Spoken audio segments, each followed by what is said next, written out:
আজি মই আপোনালোকৰ ওচৰলৈ অসমৰ লগতে দেশ বিদেশৰ বিভিন্ন ধৰণৰ খবৰ লৈ আহিছোঁ। খবৰকেইটা খুবেই গুৰুত্বপূৰ্ণ, গতিকে ভিডিঅ'টো অলপো স্কিপ নকৰাকৈ শেষলৈ চাই যাব। নিতৌ এনেধৰণৰ খবৰ পাই থাকিবলৈ আমাৰ চেনেলটো ছাবস্ক্ৰাইব কৰি ৰাখিব আৰু এটা কৰি লাইক কৰি আমাক উৎসাহিত কৰিব। আহক এতিয়া আমি ভিডিঅ'টো আৰম্ভ কৰোঁ। এই মুহূৰ্তৰ কেইটামান গুৰুত্বপূৰ্ণ খবৰ। চৰকাৰী পকী ঘৰৰ তালিকাত সোমাইছে বহু ভুৱা হিতাধিকাৰীৰ নাম। কেঁচা ঘৰ থাকিলেহে পাব পকী ঘৰ। দুৰ্নীতি কৰাসকলৰ বিৰুদ্ধে কঠোৰ হ'ব চৰকাৰ। চৰকাৰী পকী ঘৰৰ তালিকাত সোমাইছে বহু ভুৱা হিতাধিকাৰীৰ নাম। কেঁচা ঘৰ থাকিলেহে চৰকাৰী পকী ঘৰ লাভ কৰিব। চৰকাৰী পকী ঘৰত বহুতো দুৰ্নীতি হোৱা দেখা গৈছে। গোহালিৰ ফটো মাৰিও যধে মধে হিতাধিকাৰী বঢ়াইছে সংখ্যা। গাঁও পঞ্চায়তে চৰকাৰী পকী ঘৰৰ শুদ্ধ তালিকা দিয়াৰ আহ্বান জনাইছে মন্ত্ৰী ৰঞ্জিত কুমাৰ দাসে। দুৰ্নীতি কৰাসকলৰ বিৰুদ্ধে কঠোৰ হ'ব চৰকাৰ। চৰকাৰী পকী ঘৰৰ তালিকাত দুৰ্নীতি কৰা জীৱিকা সখী গাঁও পঞ্চায়তৰ সভাপতিও যাব লাগিব জেলত। কেঁচা ঘৰৰ ভুল তথ্য দিয়াসকলৰ বিৰুদ্ধে কঠোৰ হ'ব চৰকাৰ। আপুনি এতিয়াও কেঁচা ঘৰত আছে যদি চিন্তাৰ কোনো কাৰণ নাই। চৰকাৰে পুনৰ 10 লাখ নতুন ঘৰ প্ৰদান কৰিব। এটকাও ঘোচ নিদিয়াকৈ যোগ্য হিতাধিকাৰীসকলে লাভ কৰিব চৰকাৰী পকী ঘৰ। পুনৰ নতুনকৈ 15 লাখ পৰিয়ালে লাভ কৰিব চৰকাৰী পকী ঘৰ। 15 লাখ চৰকাৰী পকী ঘৰত অনুমোদন দিছে প্ৰধানমন্ত্ৰী নৰেন্দ্ৰ মোদীয়ে। আজি আমাৰ পৰৱৰ্তী খবৰটি খুবেই গুৰুত্বপূৰ্ণ, এটা big breaking news. Lakh lakh মহিলাই কেৱল মাত্ৰ 300 টকাতে লাভ কৰিব ৰন্ধন গেছ। ৰাজ্যৰ লাখ লাখ মহিলাৰ বাবে আহি গ'ল ডাঙৰ খবৰ।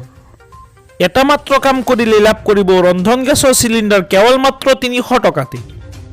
20 লাখ পৰিয়ালে লাভ কৰিব এই বৃহৎ সুবিধা। মুখ্যমন্ত্ৰী সুলভ ইন্ধন আঁচনিৰ জৰিয়তে লাভ কৰিব এই বিশেষ সুবিধা। লাখ লাখ অৰুণোদয় হিতাধিকাৰীসকলৰ বাবে ৰাজ্য চৰকাৰে দিছে এই সুবিধা।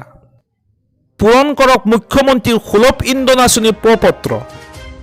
এই প্ৰপত্ৰ পূৰণ কৰি জমা দিলেই লাভ কৰিব 250 টকাৰ ৰাজ সাহায্য।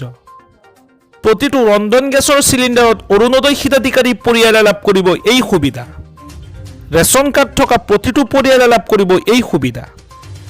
এই আঁচনিৰ সুবিধা লাভৰ বাবে আপোনাৰ আধাৰ কাৰ্ডৰ নম্বৰ সন্নিৱিষ্ট কৰিব লাগিব আৰু লগতে পঞ্জীয়নভুক্ত মোবাইল নম্বৰ দিব লাগিব।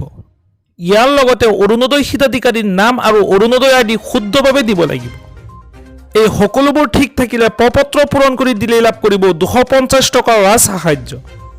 পলম নকৰি আজিয়ে সংগ্ৰহ কৰক এই প্ৰপত্ৰ আৰু লাভ কৰক এই আঁচনিৰ সুবিধা। আজি আমাৰ পৰৱৰ্তী খবৰটি খুবেই গুৰুত্বপূৰ্ণ, এটা বিগ ব্ৰেকিং নিউজ।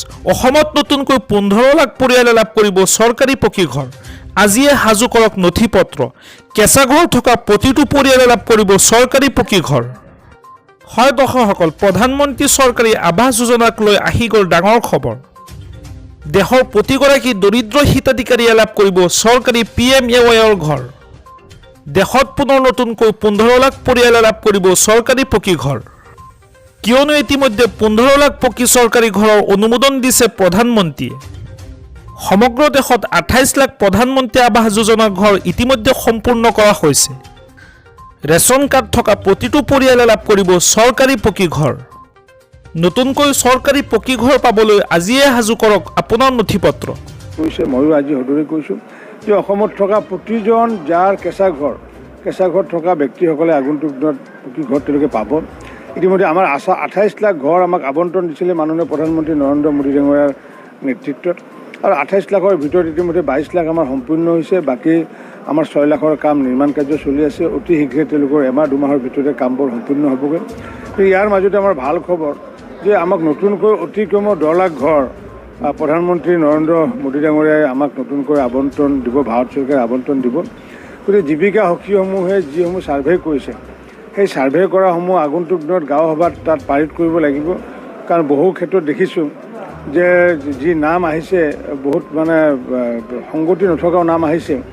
আৰু সংগতি নথকা নাম এইকাৰণে মই কৈছোঁ যে 43 লাখ মানুহৰ নাম আহিছে। 43 লাখ মানুহৰ যদি নাম আহিছে, 28 লাখ আগতে দিছোঁগৈ। গতিকে তেতিয়া 62 লাখ দেখোন ৰেচন কাৰ্ড মানে থকা মানুহ আছে।